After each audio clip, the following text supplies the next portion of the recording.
Anyone else want to add some words? We've got treasurer, given, sacred. This is the stuff I knew before I went in, before I read the poem. I don't know a lot about it. Anyone want to add any more? Yep. Can be blessed and in your family for a long time. So blessed and your family forever. Now this is going on YouTube. So in your family forever. This will not be a. So in your family forever. Western, not a Toronto version of that would be an heirloom. An heirloom is something that gets handed down and down and down. I'm not sure what the Toronto sort of word for that would be. Okay. Anyone else want to add? Okay. Do you have your own? Obviously, that's going to be up to individual people. Yep. I used to have one when I was like in year 6 or 7. Yep. Cool. Okay. Now, that's quite good.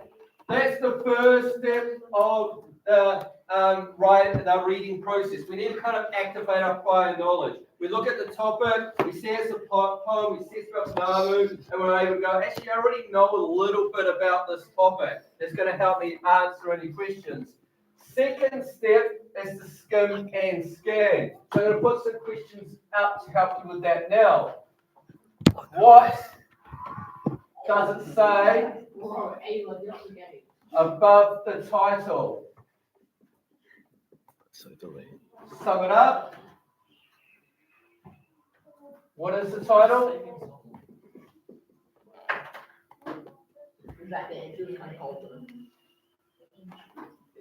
What do the bold words say?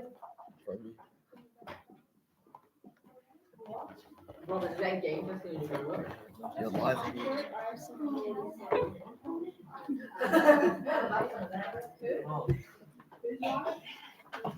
Okay, so this is all before we read the actual whole poem, okay? I just want to say, before we read the whole poem, we need to activate our prior knowledge. What do we know about it? Now, we're still not going to read the whole poem. We're going to read this little bit up the top. What does this little bit up the top tell us? You don't have to write it all out. That's way too much writing. You just write out like one line. What does the little bit above the title tell us? Give me one line. Then tell me what the title is. That should be nice and easy. What do the bold words say? Pull out all the bold words. And then what does the glossary say? You don't need to write out the entire glossary. Just sum up what the glossary says.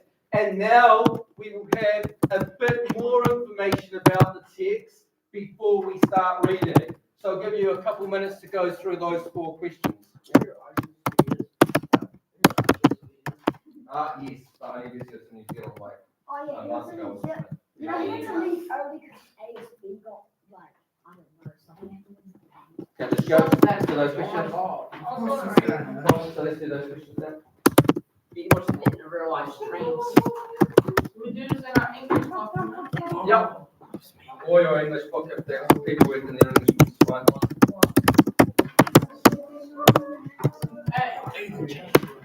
Robin Ying.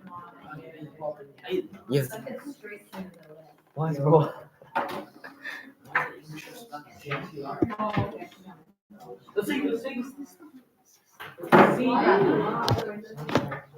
Oh, what does it say about the pirate guy? Ooh, Cade. Go, We got Clay. Yeah, you can.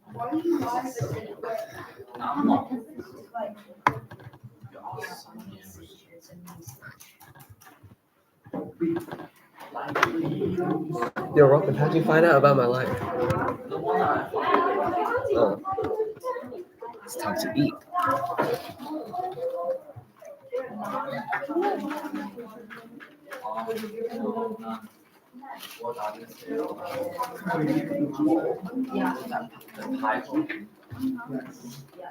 Do you want some kids? Do you want some? Bro, you begged me for it. If you rip me some off, Sam, you You good? can just check it. Miss, what is it about the time? So there's a little bit of writing on the time.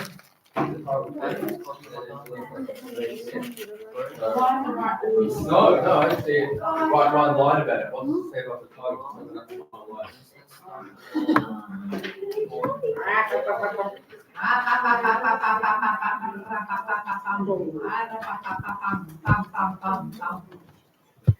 We know DT's was rare. Yeah. I've got the whole world. I got the whole year, six plus ten plus five. DT plus five labels. I'm gonna add the page. Skip it. What is So, We're at 27 passing with that is 29. That's impossible.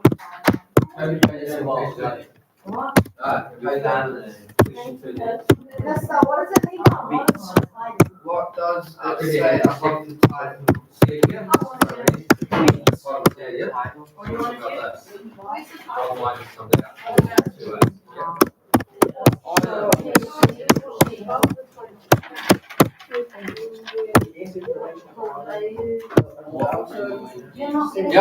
What is it? So,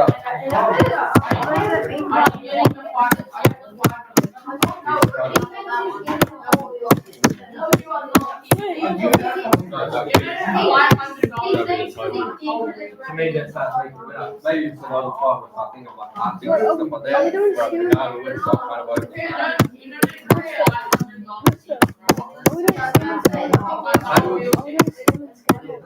Yeah, we do. B, which is good. Good. Okay. so the title's B.